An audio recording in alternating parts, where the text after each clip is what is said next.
husband caught me cheating in my secret location and waited 3 days to brutally get me back. Hey Reddit, my name is Amanda, 33F, married to Dixon, 35M, for the last 3 years, which seems like 30 years if you ask me. To be very frank, I was never happy marrying Dixon. He was always busy with his work and hardly spent any time with me. Even when he was at home, he paid zero attention to anything that I spoke about or showed him. He was always engrossed in his work and never had time for me. I tried to talk to him about how I felt so lonely and unloved, but he dismissed it by saying that if I had a lot of free time, then I should put it to use and stop piling on. Wow, this was not the person that his parents described him to when they wanted me to marry their son. To be very honest, my parents wanted to get rid of me, and once they found someone rich who showed a reasonable amount of interest in their daughter, they readily agreed to have me married.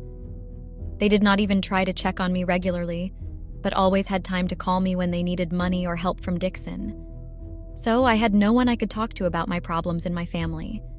My friends were jealous that I got married off into a rich family and that I might be having the time of my life. Little did they know that it was very suffocating, but I was obviously not going to tell them that and let them live with their jealousy and assumptions. After 1 year of being married to Dixon, I had concluded that there was no point in trying to expect him to either spend time with me or even love me. I decided to keep myself busy so that I could fill the void that I had been feeling for a very long time. I joined a travel company which would give me the freedom to travel around within the city and to other countries, so that I would not be spending a lot of time at home after work. Though I had no experience, I used my connection to Dixon to get a job. At least Dixon had been useful to me in this way, and that was the only time being married to Dixon ever helped me. I was very enthusiastic when I started working since it put a lot of things out of my head. I could see a lot of positive change in me because I stopped caring and worrying about Dixon. At my job, I was assigned a mentor who would help me with my responsibilities till I was able to do them on my own. His name was Samuel, and he was a real sweetheart. I just loved the way he was so attentive to even the small things that I shared with him and paid so much interest in things that were not even work-related. Within a few months, I was asked to go on a business trip to put in a few travel ideas to the companies that we were affiliated with. Since it was just 2 hours away, me and Samuel decided to carpool and drive all the way. We both had similar tastes in music and books. The entire drive was filled with lots of discussions around music bands, books, and our opinions about them. We rocked the presentation, and as we were about to leave, we saw on the news that there was a big storm that had led to the roads being blocked off so we couldn't go home. The company was kind enough to offer us a stay at one of their hotels till the roads were cleared.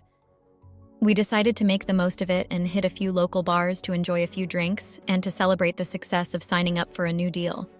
We started drinking, and as the night went on, more and more drinks were downed, and by the end of the night, we couldn't even work in our rooms by ourselves. I woke up the next morning with a pounding headache, topless and with no recollection of how I got to the room myself.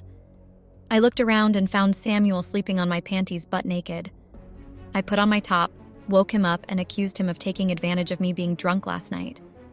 I could see that he was slashed himself and was unable to understand anything I was trying to say to him. I asked him to meet me in the lobby once he was all ready and not hungover so that we could discuss last night's events.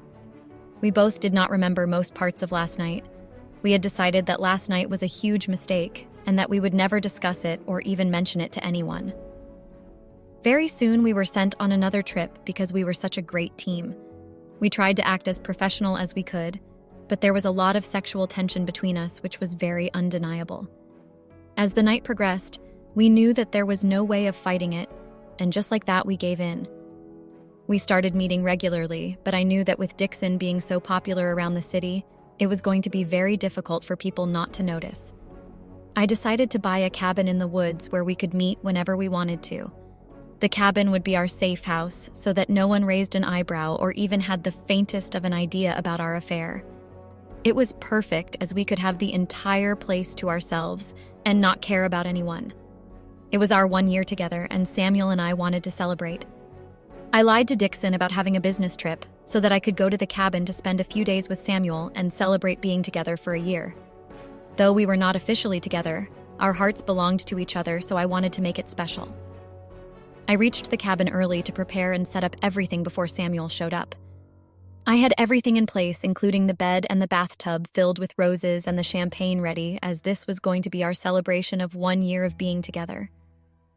Samuel showed up after 1 hour, just at the time when everything was all ready and perfect. I had no idea that Dixon was following me all along. I don't know how he got to know about this place and interrupted our lovemaking session. He caught us in the bathtub filled with bubbles lying on top of each other. I was taken aback to see him here and that too like this. It was a very embarrassing moment for me. I never expected that I would get caught, and that too in this manner.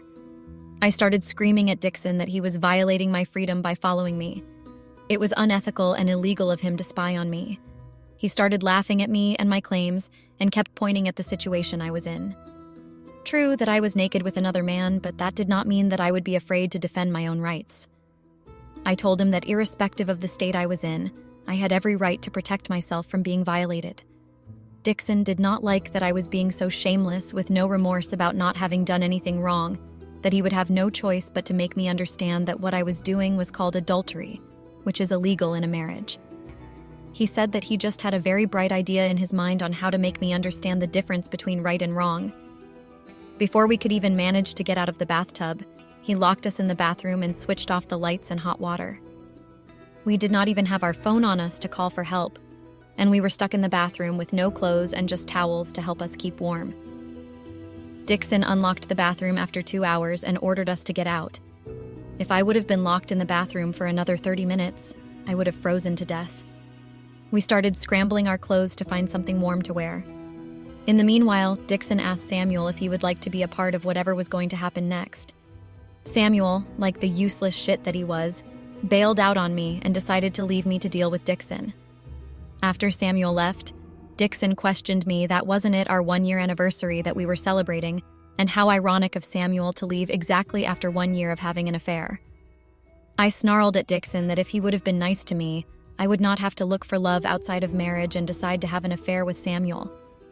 All he had been since the time we got married was too busy or unavailable or unappreciative of my actions, which had led me to take the step of having an affair. Samuel, on the other hand, gave me attention, listened to what I wanted to say, and made me feel special, which Dixon never did. I guess that was the reason why I was attracted to him, and went so far as to even have an affair with him. Dixon laughed and told me to look at how it all turned out. The guy who made me feel special fled the moment he got his chance. He was not in love with me and just was using me, since I was the one who gave him the permission to use me. I knew that it wasn't entirely false, because I knew that Samuel was with me for his own convenience. I would be the one paying for most of the things and trips that we would take, but I did not mind that, as I thought that he was actually truly interested in me, and also, I wanted to splurge Dixon's money as much as I could. Dixon tied me to a chair and started interrogating me.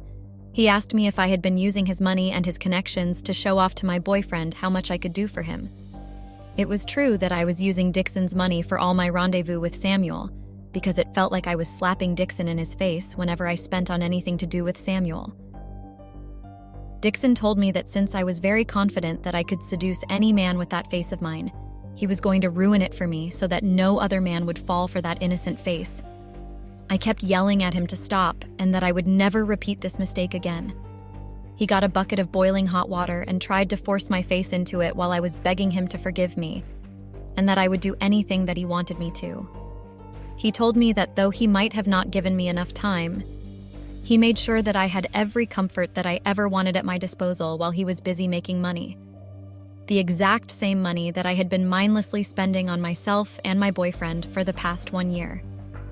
He told me that he never forgives anyone who tries to take advantage of his kindness.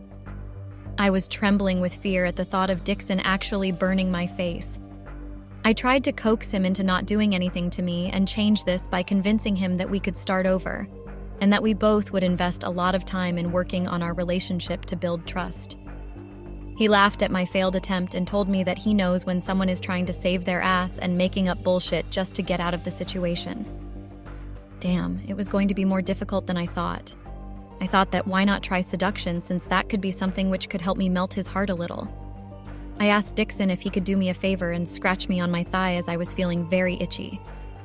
He placed his hand on my thigh and all I had to do was direct him towards my panties, and maybe then I would be able to get him to untie me and then run for my life far away from him.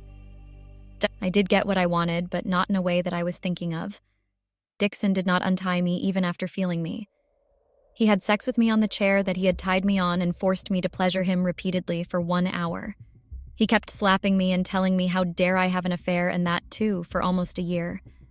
I could see that he was being very rough with me, but I knew that anything I would say would only lead to him being harsher towards me, and I did not want that. He woke me with a start by throwing a bucket of very cold water on my face the next morning. I was still tied to the chair, but thank God my face was still safe. He told me that it was a good day to get a lot of things done. I was not very sure what he meant, but it definitely did not look good. I mentally prepared myself for the day of torture to begin. He put duct tape on my mouth so that I could not scream for help, and we headed out.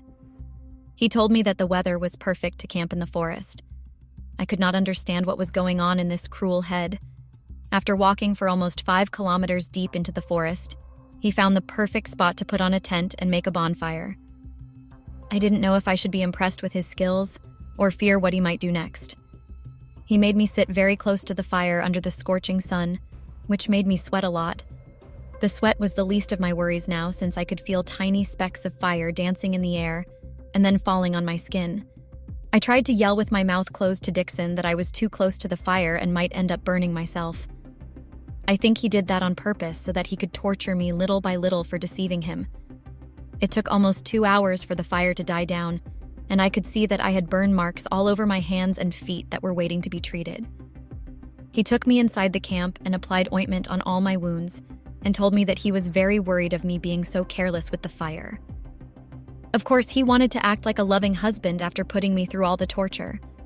I felt disgusted and did not even want to look at his face.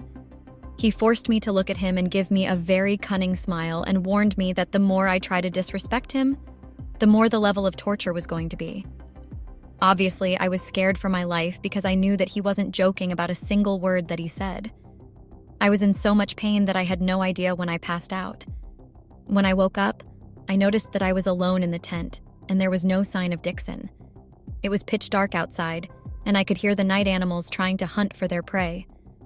The thoughts of Dixon abandoning me in the middle of the forest at night kept running through my mind. I felt that Dixon's torture was much better than becoming food to any of the animals and getting eaten alive. My hands and legs were still tied, and I still had duct tape on my mouth, so there was nowhere I could save myself if I was attacked by an animal right now. I felt so helpless, and tears started flowing from my eyes on their own. I tried to look around to find something with which I could protect myself in case I came across an animal.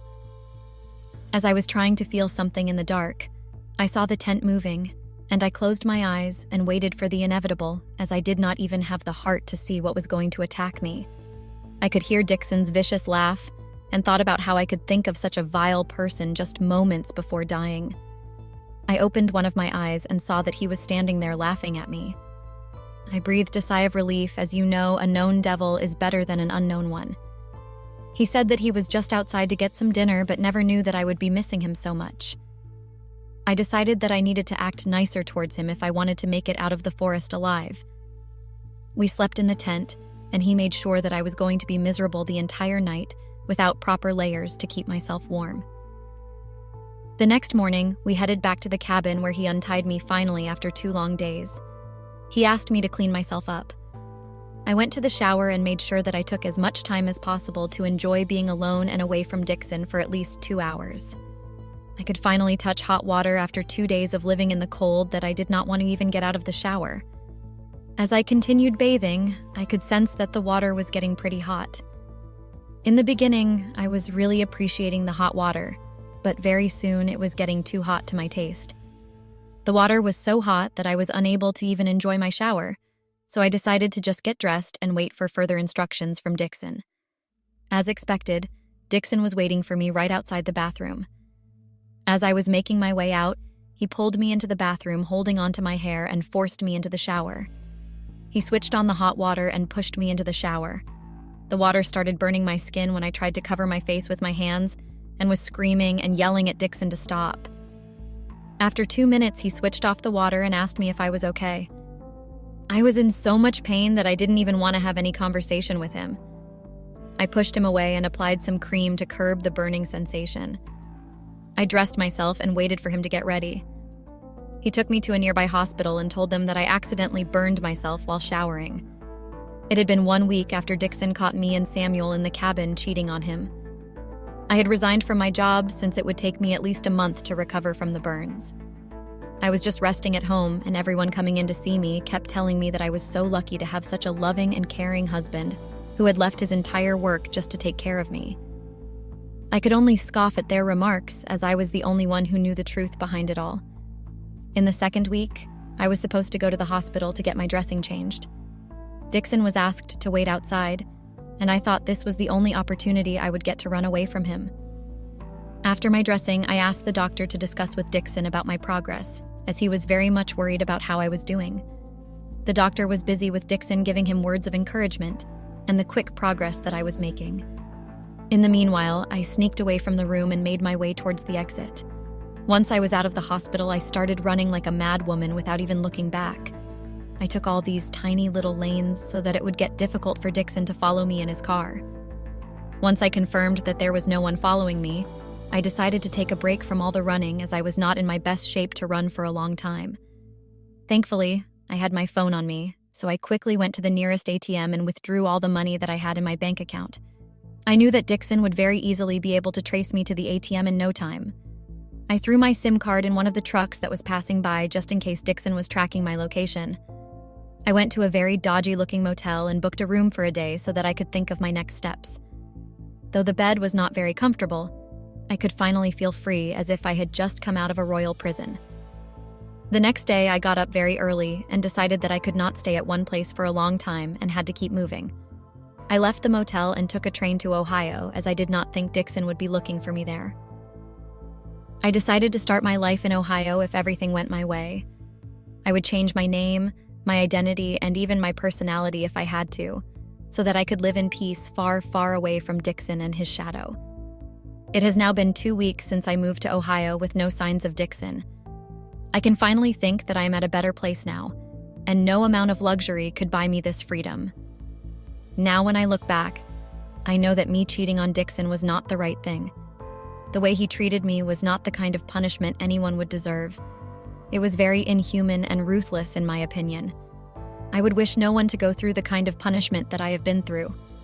For anyone reading this, I would like to tell you that if you are in a situation where you think that you are being neglected, then please first try to get out of that situation before you do anything stupid, especially if you have a psycho partner. Then it would be better to first get out of that relationship as quickly as possible. Trust me, I'm telling this from experience that there is going to be no better way of handling this than actually running as fast as you can and as far away as you can first protect yourself. If you are alive, then you can do whatever you want to do with your life. So make sure that you know the kind of situation you are in before you try to do something behind your partner's back, and imagine that they are fools who do not know what you are up to. Thank you all for being a part of my journey into becoming a new person. I wish everyone lots of love and happiness in their lives.